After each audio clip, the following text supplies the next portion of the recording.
telesnej kráse. Tak okrem toho, že som s tebou komentoval, som bol aj štartér a som mal z prvej rady možnosť vidieť krásny výhľad. Fakt, bol tam veľký boj. V prvých pokusoch hneď Spišská Sobota zabila 18-26 a povedal by som, že bolo rozhodnuté o tom, že v pretekoch bude ohromný boj. Hneď v prvých pokusoch nasledovala Terňa časom 19.56. V druhých pokusoch to troška zlepšili.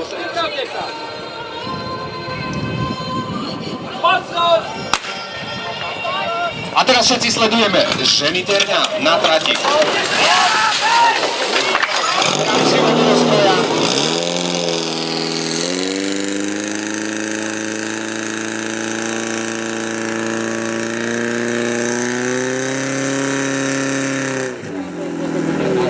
Nereálne a neplatné. Áno, je to tak.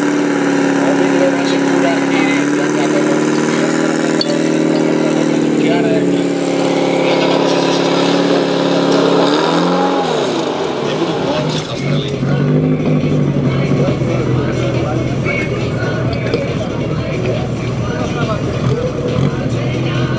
Bojem Terňa.